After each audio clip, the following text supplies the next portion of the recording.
how much space are these cards? Did these cards take up when they came into your home? So the boxes filled our guest bedroom and um, my brother-in-law's garage. So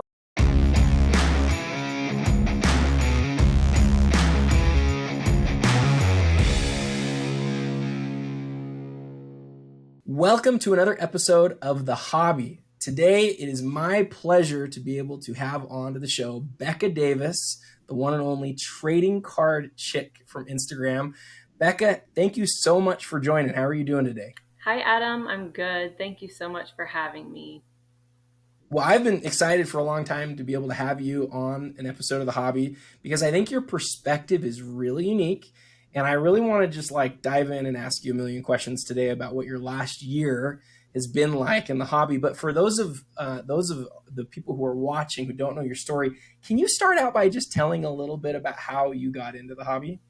Sure. So back in 2019, my father-in-law, he came down unexpectedly um, with cancer and passed away. And towards the end, he told his boys, he has two sons, my husband and his brother. He told them a little bit about what to do with the sports cards. So we knew he had a collection. We knew that he always wished that we would have gotten into it or his sons would have gotten into it. But we didn't have any idea what he actually had until last year when his wife, my mother-in-law, she moved, and so we took all of the cards and brought them into our house. And um, the sons, they thought that the hobby was dead and thought because kids are so much more into electronics and not physical things that it surely would be the best time to just sell them all. They didn't really have any interest in holding on to them or collecting at that time. So my brother-in-law has a family with young kids, and my husband works as an electrician. So I, as a realtor, had some free time and liked this kind of project. So I took it on to figure out the best way to sell it. And I know that my father-in-law had talked to his sons a little bit about how to sell it on eBay and how they might need to sell it as lots in different lots. Um, so that's pretty much all we knew. So I knew that he didn't express selling it any other way. So that's where I started, was to figure out how I could sell these hundreds of thousands of cards. So So just to clarify, hundreds of thousands. Like, how much space are these cards? Did these cards take up when they came into your home? so the boxes filled our guest bedroom and um, my brother-in-law's garage. So, I mean, not filled, but it took up that space. And so, as we slowly made room in that guest bedroom and put it on shelves, pretty much all the cards are in our possession now here with me. But I estimate because of the size of the boxes that we have over 100,000. That would be my low estimate. Wow. Okay, so there's going to be a lot of lessons I think that come out of this conversation today, at least that I hope come out from this conversation today. But perhaps the first is, look, if you have a giant collection and you and it has real worth, at some point, we're all going to pass on, and when we pass on, we're leaving our loved ones with maybe in this case for you it worked out as like a real blessing in disguise. But we're leaving our loved ones with a job to do, and um, you know it occurs to me at this point that maybe before your father-in-law passed away, maybe it would have been good to have like a really clear sort of game plan, because I'll bet he would have had the best idea of what to do with the cards than anybody. Do you kind of agree with that, or am I way Yeah, off he base was there? very smart and a great businessman. And he really did keep the cards pretty organized, but everything happened so fast that he didn't have time to explain everything. And so, what I started with was just kind of going through some of the boxes and looking up the value of some of the cards on Mm-hmm. eBay or 130 Point or Card Ladder, to just get a feel of what we had. I quickly learned that I need to know what I'm doing because the card values are all over the place depending on condition. And so I didn't really know what I had. But I started to learn that just by exploring each of the boxes, just kind of taking samples and looking them up. And that was really fun for a while, just learning about the cards. So it's interesting because I'm learning backwards. We have a big collection. I don't have to figure out what to collect. And I feel like my father in law was trying to collect everything. Um, he has a lot of baseball, basketball, football, vintage back from the 1940s up to the 90s, and then some stars. So, How did you figure out like how to like what stuff to get graded? How did you determine that? well, because I was connected to, so I got to share this story that whenever I was spending hours with these cards, I jumped onto the app called Clubhouse, which is like a brainstorming voice chat group.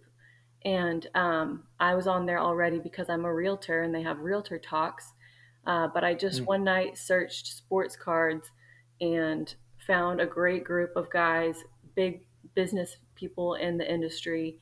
Um, so I would just ask my random amateur questions there, and they would help me a little bit. And from what I learned from them was that if a card is over worth over $100 raw, ungraded just by itself, then it's possible that it could be worth grading, depending on the condition. So I'm still trying to figure that out.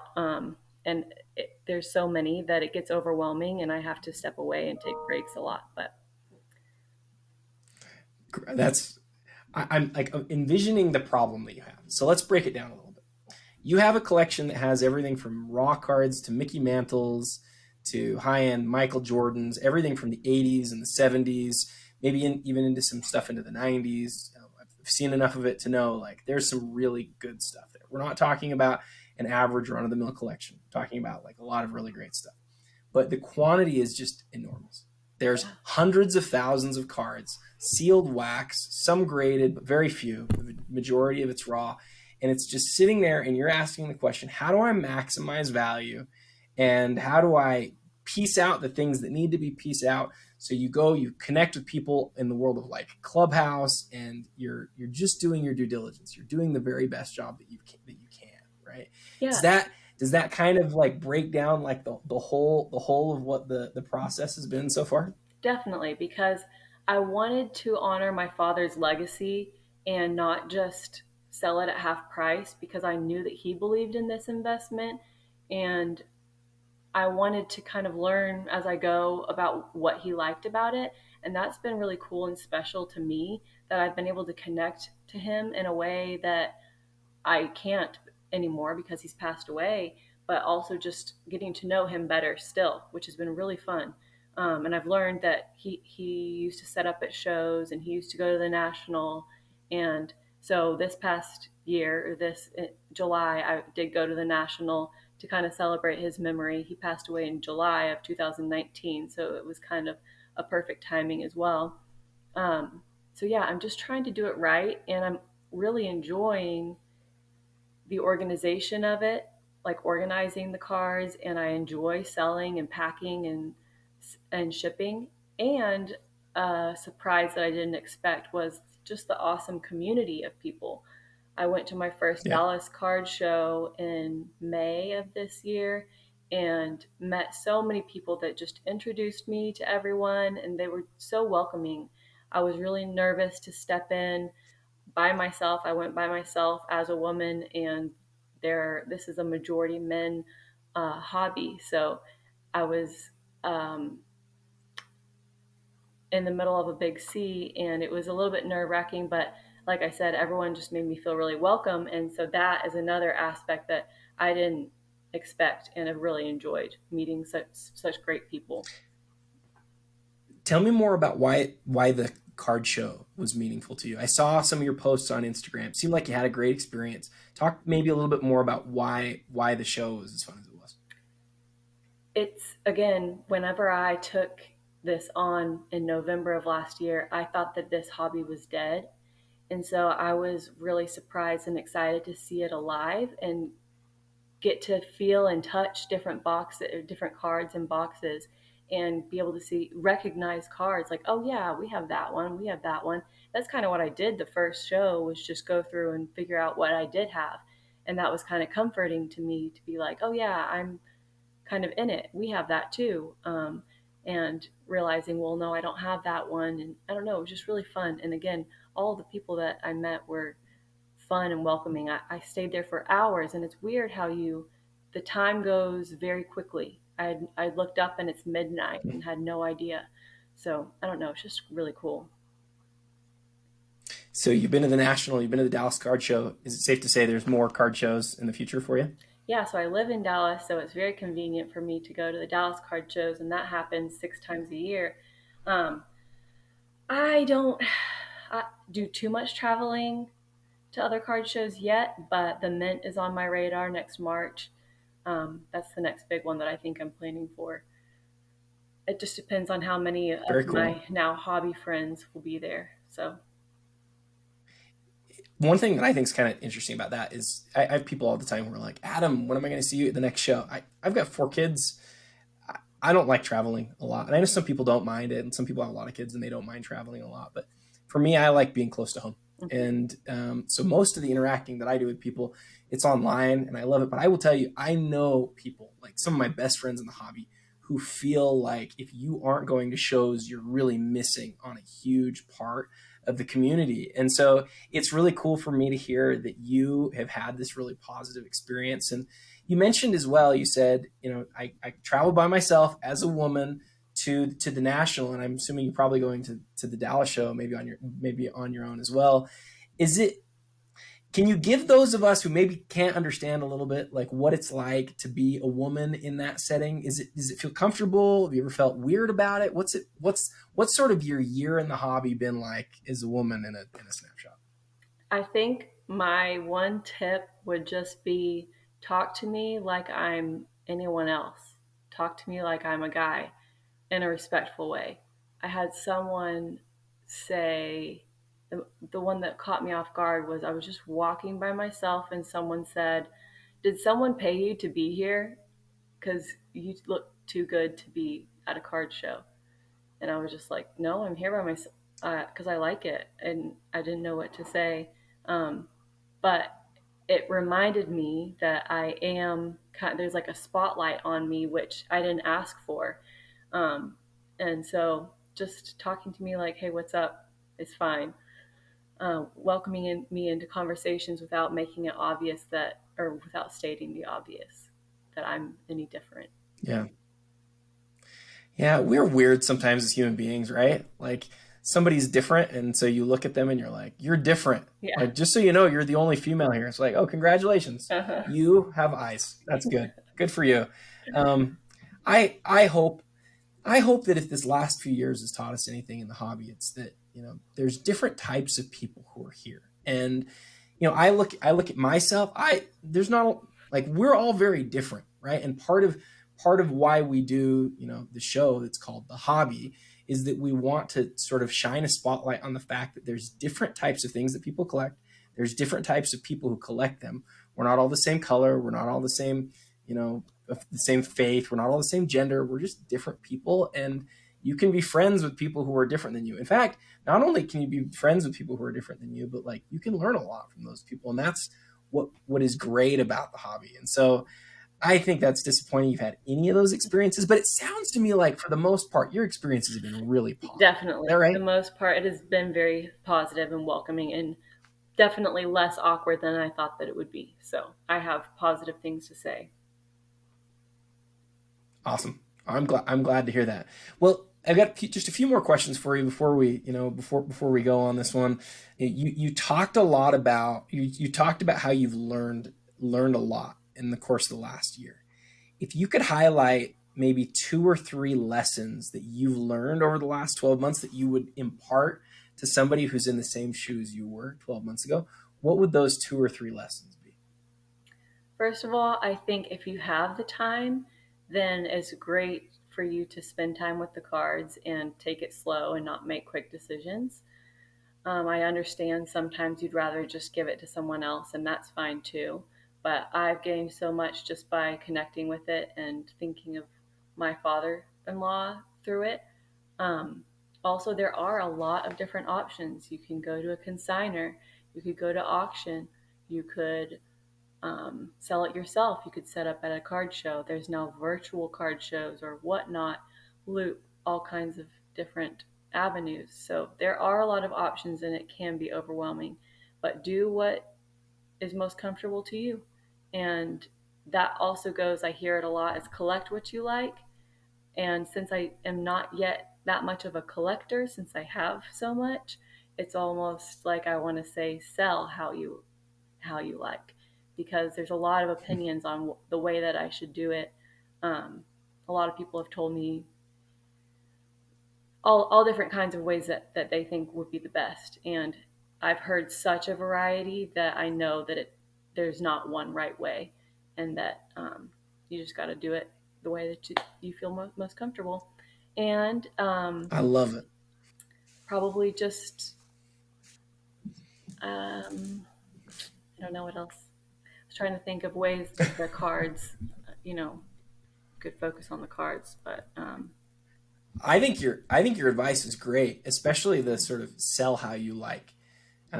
You have been in such an interesting situation.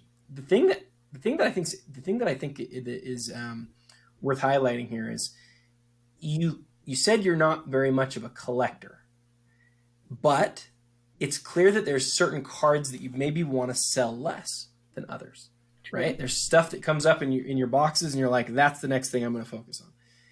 Am I right? Is there something that you've like looked at There and been are like, I things, don't want to sell that? yeah, there are things that I, maybe some of the higher value things, or the players that I believe in, like the Luka Doncic silver prism that we have, that's off to be graded, and that's one that I don't think I want to sell yet. Probably the Mm. Tom Brady rookies we'd probably hold on to, the Wayne Gretzky, um, Beckett six that we have. Some of those cards that I believe in, I'd probably hold on to. But again, it's more minimizing the bulk because we have so much bulk that I'd like to narrow it down to some of the better cards that we can remember. So what you'd like to do ideally is take your whole collection of 100,000 plus cards and shrink it down to like 20 or something like that. Is Yeah, that right? right. And then I can focus on other things that I want to invest in, other cards that I think would be good to keep in our collection. That's really where I'm at. So this is the most interesting part to me, Becca, because and I've seen this in other people too. It starts with like this, I just need to figure out how to sell this stuff. And somewhere along the way it like switches. It like does a 180, and the 180 is like at some point I need to figure out how to sell this stuff so that I can turn it in to this other thing that I really want. Like how did that happen to you, and at what point in the process did it happen to you?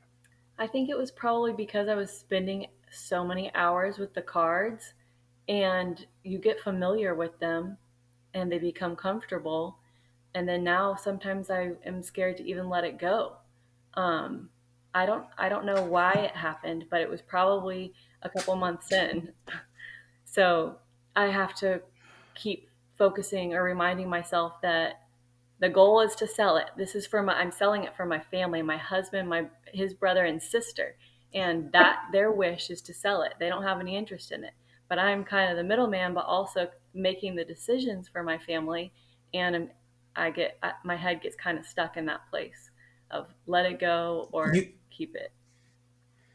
you're in a spot that so many of us have been in, right? It's like, but it's with our own collections, right? Like there's times where I look at my cards and I'm like, I really like this thing, I like that thing, but I want to sell it to do this other thing. The thing that makes your situation so different is that you didn't come in as a card collector, right? Didn't come in as And a but card you're collector. leaving. Didn't come in as a sports fan. I don't even really like sports, Yeah. but yet And because that of the sentimental value and just the new collector world that is in the community, I'm stuck here. that maybe explains why the Stranger Things cards appeal to you. My guess is you probably have watched the show, you probably really liked it, you probably see that there's cards out there and you go, oh, hey, this is really cool. I want to collect something that is like, that's actually, that's like meaningful to me. Not just because it's high end, not just because it's meaningful to other people, but because maybe it's meaningful to me. Is that right? Yeah, so about 6 months in, maybe right after my first card show, I started asking myself, what do I want to collect? And the fourth season of Stranger Things had just ended, and it was such an amazing season. And I was about to go to the National, and I just looked up to see if there were Stranger Things cards, and there were. And there was one autograph, the Millie Bobby Brown, I think it's 2020 Stranger Things tops. Um, that is the card that I really wanted. And so I hoped to find that at the National, but I was getting worried that I wouldn't find it. So I went ahead and bought it off eBay. I'm glad that I did because I didn't see it at the National, or hardly saw any Stranger Things cards there. But to my surprise, the Zero Cool booth had an amazing display in the center, and they had packs with two cards, and you had to wait in line. And so I did that, and that has been really exciting too. I bought a redemption card from someone for a box of their new set, which I still don't know when it will come. But yeah, that has been the start of my exciting collection for sure. I have talked to a few people about this, including Aaron from Slab Stocks. We actually did a whole episode on Stranger Things cards. It's amazing because sometimes things in our world are like really culturally significant, but for whatever reason, the cards aren't as collected. And I think Stranger Things is a great example of this because there's not a show or movie event in the last decade that matters more than Stranger Things. I don't care what anybody says. There's not. Stranger Things is the entertainment event of the last decade. And I'm not just saying that as like a Stranger Things fan. Like that's a fact. It really is. It's like a cultural phenomenon, and yet you can buy an autograph of one of the main characters, several of the main characters, for like around $100, and that is not the world that we live in with sports, right? You've got these Stranger Things autographs that are significantly rarer than the new rookies, for example, in the NBA, but they sell for so much less, right? I think I think one of the things that those cards have a problem with in terms of growth is that, like, you went to the National Sports Card Convention or National Sports Collectors Convention, and there weren't that many there. Well, it's not shocking because it's not a sport, right? It's not, Right. it's different. But things like Comic-Con and things like that kind of cater to a different audience and not just the world of cards. And so I think part of non-sports issue is that there isn't a clear place where people really like have a community and congregate. I've experienced the same thing with Harry Potter cards in the last year where I've like gone crazy for Harry Potter cards. Like I love Harry Potter. I read to my kids every night. We watch the movies. Like, Harry Potter is like a significant part of our lives. And so when I discovered that there were cards, I went crazy for them. And I don't even want to talk about how much time I've spent on Harry Potter cards, Becca. You think I'm crazy, but I've really enjoyed it like a Yeah. lot, and my kids have really enjoyed it. And then I look out there and nobody, like, there's a billion Harry Potter collectors or readers, right? Like, people love it. It's one of the most read books of all time. There's no community around the cards. And so my question on Stranger Things is there going to be a clear community around the cards? Is there going to be a way that, Zero Cool, the Fanatics guys, like, are able to sort of make that into a community? Because if there is, if they can mobilize that thing and have it become like sports are, that world, I know we've derailed here a little bit, but like that world is super interesting, from a growth perspective, like crazy interesting to me. Any thoughts? Yeah, I just think that most people don't know that there are cards for their TV shows, their favorite TV shows. Um, and I don't know how to bridge that gap. I mean, even though I was deep into the cards, the sports cards for up to 9 months, then I discovered there were actually cards for the show that I loved. So I just think people don't know. Um, and same with Harry Potter, and same with Game of Thrones. My husband is really into Game of Thrones, and he is now, since the National, buying into those. Uh, I think people just don't know. Yeah, I've seen a few of those autographs. Some of them do really well, but again, it's not the average collector who knows about them, and you really have to go looking for them. Whereas a lot of sports cards at this point, at least because we have these built-out communities, they're really in your face. The some of the non-sports is anyway. Like I said, I totally derailed the conversation there.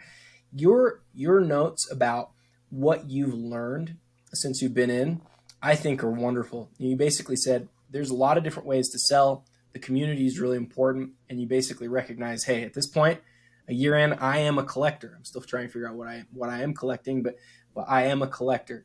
Um, I think it's neat that I wrote this down in my notes as you were talking. I think it's neat that you started as a I want to sell these person, and you ended up as a or morphed into a like I want to collect these person. And I think that that's a lesson for a lot of the people who are listening to this, because sometimes people go, oh, that person's just getting into the hobby for blah blah blah blah blah. Lots of people get into the hobby for lots of different reasons. The question is why they stay and whether they will and whether they're going to actually love it. And I think you're a great example of like how you can sort of learn to love some of these things. Speaking of things that you like, that you love, and things that you like learned, that you've like collected or that you enjoy from your father-in-law's collection, it's been fun for me to watch you post the iconic 100 cards that you guys have from your collection. I'd love to hear real quick about the ones that you found, maybe see some of them, and also sort of hear about like how you've learned about the cards as you've gone through the collection. So, first thing that I was going to say is that it's interesting to me from the beginning that the top names of the star players, I thought surely that one's worth a lot. And so I look it up and I'm so disappointed that it's worth $2. So that has been an interesting, shocking thing to me that you don't, I still don't even really know why some cards are worth what they are because it doesn't really make sense from the popularity or the stat point of view. But when it comes to the iconic 100 list, that has been fun for me because it's helped me to relate to what people might believe is iconic. I can see my massive collection, but I don't know what is most important in the community. So it's been fun to see. I understand it's subjective on whether people believe that um, that card is most iconic, but that's been fun to me for me to see and pull out what in my collection is on that list. And so far, I think what number are we on, Adam? Of 30. So we're on 30, and I have 14 of the 70 cards 70. that have been announced so far. So one of them that I don't have is the Mark McGuire card, one of the first ones announced. But here's another thing that's kind of interesting. What I've learned through this collection. Why you have to have three? Why does my father-in-law have to have 100 of the same card? I don't get it, but there's a lot of duplicates of the stars, which is fun, I guess. So there's Bo Why do Jackson. you think What? why do you think he wanted to have three Bo Jackson cards? He must have really believed in the guy and thought he was I think so. cool and um, wanted to have enough to share, probably. So the other one is this iconic one, which I believe it is very iconic. The Cal Ripken Jr. card and the different variations. I have two of the variations. Um, one, it's been fun to learn the different quirks about some of the cards that I would have never noticed Yes. if I was just going through it. But misprints and things like that are kind of fun. Um, It's funny. So it's funny as you mentioned that one. Our one of our people who works with us on our design team. He's a brilliant designer, but he doesn't come to us with like a world of card knowledge. And so I sent him a bunch of pictures of the Billy Ripken card, and I was like, "Okay, we need to figure oh, out how did to I put say the these wrong in our thing? I video." said the wrong thing. Bill Ripken. Oh, it's okay. You said Cal. You just Yeah, said I his said brother's name, but I knew what you meant. I knew what you meant. So he sends me all these pictures of these Billy Ripken cards, and he's like, or I sent him all these cards, and he's like, Adam, why did you send me like 10 different pictures of the same card? And I was like, there's something you're missing here. And yeah. as he learned it, I could sort of see him go, oh, like I get it. I get what happened here. I can see why this mattered in this Right. world. And you can sort of put yourself back in 1989 and imagine like what it was like when the first person looked down at that bat knob and went, oh dear, we've got a problem. And then how they tried to fix it, and then how all these different things came out. I think it's such a good story. And so Yeah. anyway, I didn't mean to cut you off. No, I agree. It's really interesting to me. So then just the Tiger Woods, the Ricky Henderson, which this is a part of a complete set that we have. Someone said it looks pretty nice and I should get it graded, but I think I'll just let it go as the set for that one. The Mario Mew. We had two of these. I sold one of them. We have a Ooh, few of these that's a big Barry one. Sanders. I need to get this one graded, even though I think it's poor. The Nolan Ryan rookie. We have a ton of Nolan Ryan cards. Being close to the Texas Rangers Stadium, of course, that was the one player that I definitely knew growing up. And so, and he had a long career. So we have all of his cards. A Reggie Jackson, which we also have this one too. Oh, nice. The P- Yeah, this is an incredible collection. This is a great collection. A Maravich. Oh yeah. Maravich, Robinson. We don't have any. I feel like we don't have any humongous cards that are worth tens of thousands. Um, but still, a lot of variety. Well, but That's what you do have, you said something at the beginning that I want to highlight real quick. Oh, sorry, you keep going. no, I thought you were this is the last one, the Julius Irving. Okay, and then we have amazing. the Okay. Luca rookie silver prism that's off at PSA. So those are the 14 that we have. So Oh, the prism. Okay, and so that's 14 total. Is that right? yes. Okay. So I'm excited to So see how much you, we have on the last 30 on the iconic 100 list. I'm shooting for you to get to 20. I think that would be awesome. But lots of people have lots of different feelings about the cards that they have or the cards that other people have. And so, you can say that one thing's iconic, and I can think that it's not iconic. But iconic doesn't mean good. Iconic doesn't mean expensive. Iconic doesn't mean, like iconic means something closer to like well known Right, or most or memorable. yeah, most memorable, most recognizable. Like those are sort of the synonyms that I would use for iconic. A little bit. Iconic means something else too. Jeremy Lee mentioned, he's like, iconic means it represents something else. And when I look at that Dan Marino and John Elway that you showed off, like that represents an era. Right. When I think about and actually later in that era, it's the Bo Jackson and the David Robinson. Like each one of those cards for a really important moment in the hobby were really so important, and not just a moment, but like for years they were highly regarded, recognized. If you were around during that time, you remember them regardless of where you live.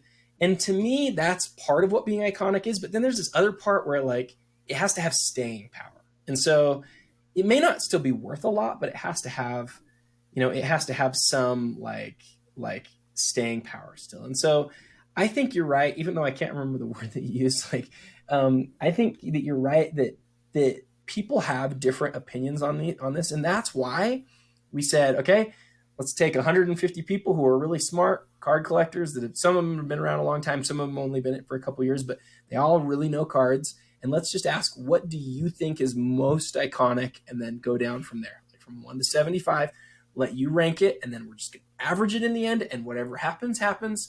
And I'm not going to adjust it. Even if the two best Tiger Woods cards come up right next to each other, I'm just going to let the math do what it does. And that's it. And that's what we did. And what's really cool is you've got cards like that David Robinson card that you showed off that is not a tremendously valuable card, and it's ahead of cards that are like hundreds of thousands of dollars. And to me, I think that's really neat, and it puts us all sort of on the same playing field. There's some of us who are like just collecting six-figure cards, and I think that's too bad that there's like classes. I like that we can all sort of be in the same And I spot. agree. That's something that I love about this hobby is that there's a place for everyone. I mean, even if it's not something that, even with one of one cards, not everyone can collect that. So who cares? It's just an example that there's so much that you could do with it.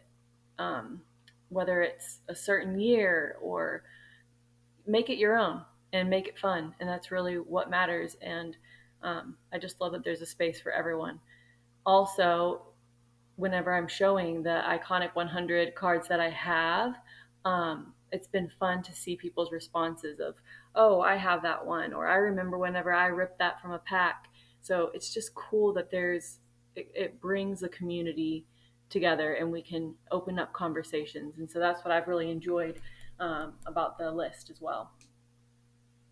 Well, I'm glad to hear that's done that for you, because our whole goal in this process, and again, grateful to PWCC for providing the resources and everything to be able to do it. It's not a small cost that they've gone to make the series, and I'm really grateful for it. The whole goal was both entertainment and education, and the fact that people are sort of being brought together by that. I've made some really good friends because of it, and I think your perspective, Becca, on everything from the last year is really valuable. I think the things that you've explained today here in this show, like I've learned from you, and so it's been a pleasure getting to know you on the show, and just want to thank you for taking the time. Do you have any other last thoughts, and maybe you can shout out some of the stuff that you're doing here in the last minute or so? The one thing that I think that I'm enjoying the most, and people think that I'm crazy to take so much time um, going through all these cards and selling the majority of them individually, is that I really enjoy the consignment side of it. I mean, of the potential of me becoming a consigner. Um, so, as much as I think some of the time is wasted, I consider it a hobby. I have another job for income, and this has been providing a good work life balance for me. And I would love to find my place in this hobby as far as maybe a potential business. And right now, what I enjoy most is like selling, shipping, packing cards. And so that's what I'm enjoying right now. And you know what? That could change tomorrow. I could be done with it and decide to go ahead and sell it off to an auction, which is fine. But that's been part of the fun of the journey. I'm so glad that your perspective is there, and that you've had a great experience so far. Not everybody who's jumped into our hobby has had such a good experience. So it's good to know that there's still people getting in, and that the hobby is entertaining and fun for them. Again, Becca, thank you for the time that you've given today. It's been a pleasure getting to know you, and just wish you the very best in everything that you're doing. Next week, or I should say in 2 weeks from now, we'll be back with another episode of The Hobby. And until next time, happy collecting.